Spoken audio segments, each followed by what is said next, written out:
Think about the last time you sat down in a restaurant. Oh, yeah. The lighting is perfectly calibrated to that, like low, warm, dim. And the ambient music is playing at a highly specific decibel level. Right, it's never an accident. Exactly. And the server hands you this heavy, leather-bound menu printed on thick cardstock. It's filled with glossy photos and flowery adjectives describing all the chef's reductions and glazes. Oh, it feels like absolute luxury. It really does. You feel pampered. But, I mean, the reality is you're sitting inside a carefully engineered psychological maze. Yeah. And it's designed to make you surrender to impulse. Yeah. The entire environment is optimized to completely bypass your rational brain. Right. I mean, from the layout of the tables to the strategic placement of those high-margin decoy items on the menu, the goal is sensory overload. Just overwhelming you from the start. Exactly. When your dopamine system gets fired up by the smell of butter and fresh bread, well, your executive function basically takes a back seat. It's gone. Which is why today's deep dive is about fighting back against that engineering.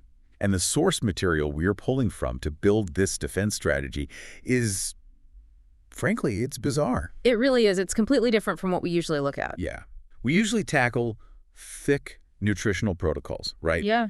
Like glycemic index charts, complex metabolic guides. But our source document today is a single sentence. Just 12 words? Just 12 words, repeated over and over again, like a dietary mantra. Uh-huh. And the sentence is, quote, choose grilled dishes, vegetables, whole grains, and mindful portions when dining out. And it is repeated dozens of times, like page after page. It's so weird. It completely abandons the traditional format of a nutritional guide. I mean, there is no table of contents, no appendices, no scientific citations whatsoever. Just the mantra. Right. It functions purely as an operational framework, distilled down to its absolute most dense, critical elements. Okay, let's unpack this. Yeah. Because the sheer density of those 12 words contains a massive amount of embedded strategy. Oh, absolutely. The very first word is an active verb, right? Choose. So the source targets the specific arena of dining out and immediately demands agency.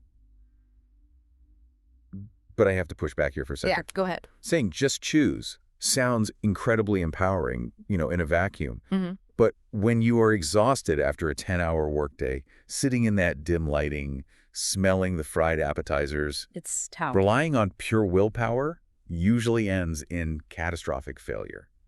Doesn't this directive ask way too much of a tired brain? Well, what's fascinating here is the positive framing. The source doesn't give a list of things to ban or avoid. Right. No, don't eat this lists. Exactly. But to your point about willpower, relying on in-the-moment willpower in that environment is absolutely losing battle. Because you're drained. Yes. The phenomenon you're describing is tied directly to prefrontal cortex depletion. Okay. Over the course of a day, every single decision you make, answering emails, navigating traffic, managing your schedule, it all burns cognitive resources. So by the time dinner rolls around, By the time you sit down at that restaurant at 7 p.m., you are suffering from profound decision fatigue. Your brain's capacity to weigh long-term health consequences against, short-term sensory rewards, it's completely compromised. so the default state just becomes passive surrender, like you just point at the burger because the Yeah. brain wants the easiest route to a dopamine hit. Exactly. And that's the brilliance of this single-sentence source. It isn't asking you to magically summon more willpower. It functions as a preloaded heuristic. A heuristic, like a mental shortcut. Right, it's a mental algorithm. When you walk in with a rigid, non-negotiable mantra, you aren't actually making a choice at the table.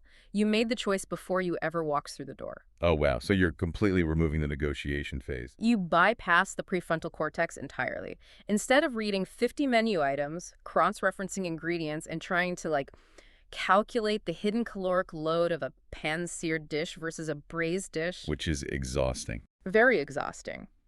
Instead of all that, you are simply scanning the text for a pattern match. The repetition of the word choose in the source document reinforces that this is a protective boundary. So you are overriding the restaurant's menu engineering with your own internal programming. It's a closed-loop system of defense. I love that. We aren't fighting the maze, we're just walking over the walls. That's a great way to put it. So let's look at the actual physical targets the heuristic gives us.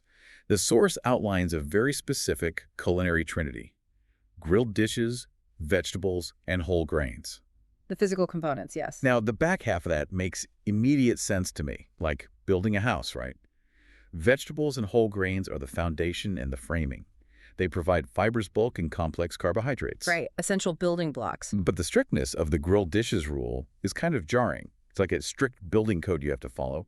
What about steaming or poaching or roasting? Sure, people ask that a lot. Because if I order a piece of steamed whitefish, I am technically breaking the rule of the mantra. Why specifically grilled?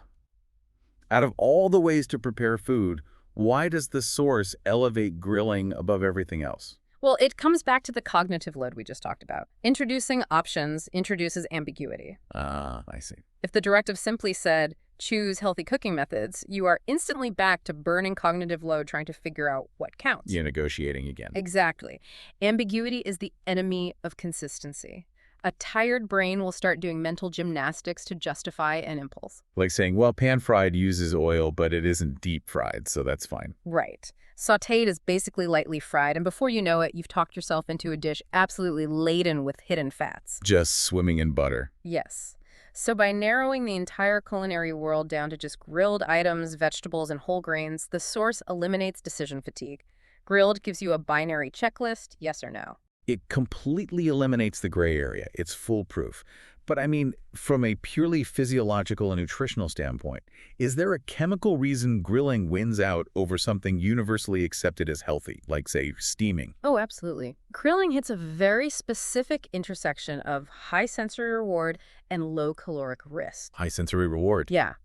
When you grill proteins or vegetables, you trigger the Maillard reaction. Okay, right. This is the chemical reaction between amino acids and reducing sugars that happens at high temperatures. It creates hundreds of different flavor compounds and that distinctive browned crust. You get the umami. You get the complex floater profile that makes dining out actually enjoyable. Because, let's be real, nobody goes to a restaurant and pays $30 to eat something that tastes like hospital food. Exactly. You satisfy the palate's demand for high-impact flavor, but you do it without the lipid saturation inherent in frying. Right, because of the oil. When a restaurant deep fries or pan-sears, the food acts like a sponge for the cooking fats. Oil is extremely calorie-dense, and restaurant kitchens use it liberally. Why? Because fat carries flavor. They want it to taste good, so you come back. But grilling allows the rendered fats from the protein itself to actually drip away from the food.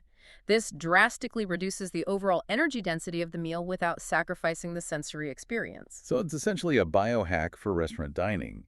You extract the maximum flavor via the Maillard reaction while mechanically separating the food from excess lipids. Precisely. And you're also avoiding a lot of the advanced glycation end products, the AGs, that heavily accumulate when foods are deep fried in polyunsaturated oils. The inflammatory stuff. Yes, those compounds are major drivers of systemic inflammation and oxidative stress, so the strictness of the grilled mandate isn't arbitrary at all. It shields you from hidden fats, reduces inflammatory compounds, and still delivers a meal that feels like a reward. Exactly. And when you combine that grilled protein with the rest of the trinity, the vegetables and whole grains, you start to see the mechanical genius of the plate. Right, because the vegetables deliver micronutrients and water volume, while the whole grains deliver those slow-digesting complex carbohydrates.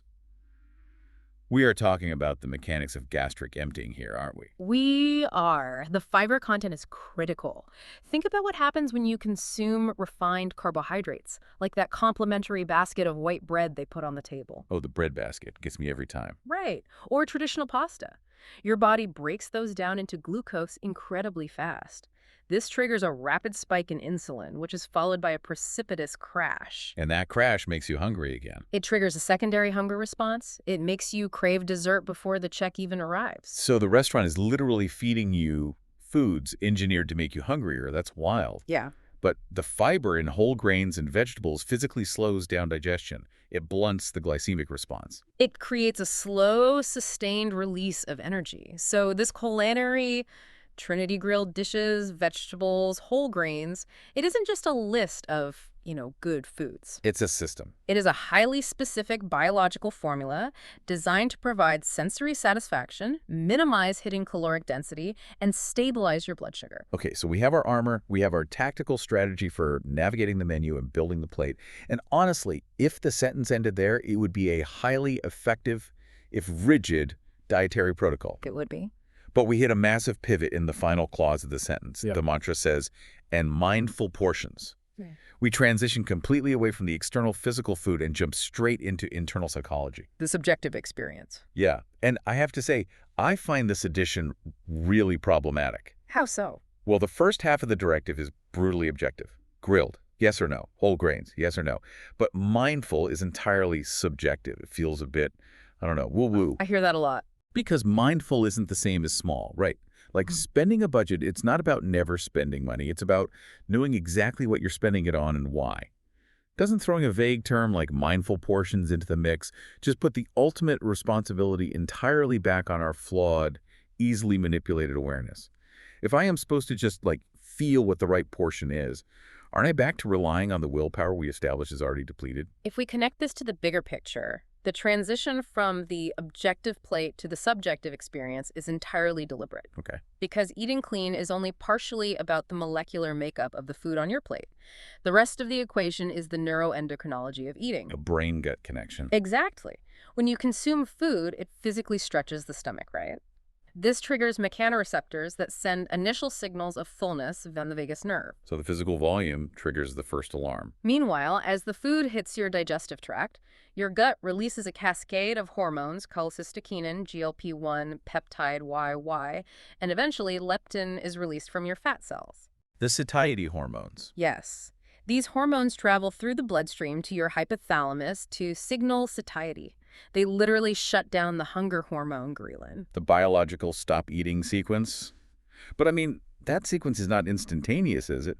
Not at all. There is roughly a 20-minute lag between the time you consume enough food to meet your biological needs and the time your brain actually registers the satiety signal. 20 minutes. Yes. And modern restaurant environments, combined with hyper-palatable foods, encourage a very rapid rate of ingestion. Because you're distracted. You're talking, drinking, listening to music. Exactly. If you are mechanically consuming a technically clean plate of grilled chicken and quinoa while distracted by the ambient noise, the conversation, or your smartphone, you will easily outpace your body's endocrine response. You can shovel down 2,000 calories of mathematically perfect clean food before the leptin signal ever reaches your hypothalamus. Exactly. The physical food was clean, but the consumption method was chaotic. Right. So the equation of eating clean is totally incomplete without that psychological mindfulness regarding the amount. Applying mindful portions is the mechanism that slows down the rate of ingestion to match the speed of your hormonal signaling.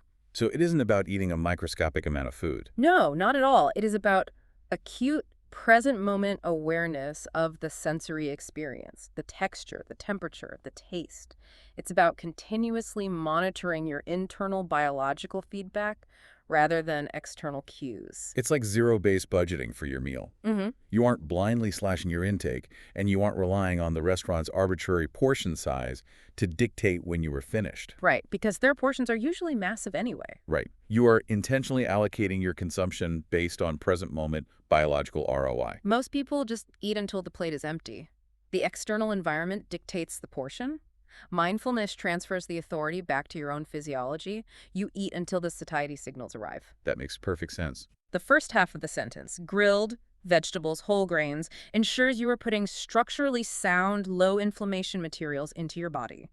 The second half, mindful portions, calibrates the volume of those materials to your actual metabolic requirements. It creates a perfectly closed-loop system. And honestly, when you look at it through that lens, you realize why the source document repeats this single sentence so obsessively. It's a rhythmic practice. Exactly. Yeah. It isn't a list of instructions to read once. It is something you carry with you to actively overwrite the passive surrender that the restaurant industry counts on. It strips away all the noise of the diet industry, doesn't it? Yeah, it really does. I mean, you don't need a macro tracking app on your phone, you don't need to bring a digital food scale to the table, and you don't need to interrogate the server about the exact ratio of macronutrients in a side dish. Which nobody wants to do anyway. Yeah. Right. You just memorize 12 words, it respects your time, and more importantly, it respects your cognitive limits. In a landscape completely cluttered with complex diets and contradictory advice, this is a foolproof template. You know, the sheer density of information packed into those 12 words is staggering. It really is. It synthesizes menu engineering defense, nutritional biochemistry, the mechanics of gastric emptying, and neuroendocrinology, all into one portable tool. And you can apply it at your very next restaurant visit, no matter where you are in the world. Intentional choice acts as your shield. The culinary trinity acts as your biological foundation, and mindfulness acts as your internal calibration system. It gives you back your agency in an environment that is explicitly designed to strip it away. You walk in, you apply the heuristic, and you are no longer a victim of the menu's architecture. You master the maze. Exactly. And looking at how elegantly this single laser-focused concept solves the deeply complex problem of dining out, well, it really forces you to look at the other mazes we navigate every day. Oh, for sure. We've spent this time breaking down the physical consumption of food and how applying mindful portions to a plate of grilled chicken and whole grains can completely alter your physiological response. But consider the other things we consume constantly without even thinking. Right. Mental diets. Yeah. If the overwhelming challenge of navigating a restaurant menu can be neutralized by applying the simple filter of mindful portions, what happens if we extrapolate that framework? That's a fascinating thought. What would it look like if you applied the exact same concept of mindful portioning to the endless algorithmic buffets of media? Or the constant, hyper-palatable stream of news. Exactly. Or the infinite scroll of screen time you consume every single day. How much of your daily mental diet are you actively choosing, and how much are you just passively swallowing because the maze handed it to you? Wow. Yeah, how much are you just eating until the plate is empty? Something to think about the next time you open a menu or your phone. Thanks for taking this deep dive with us. We'll catch you next time.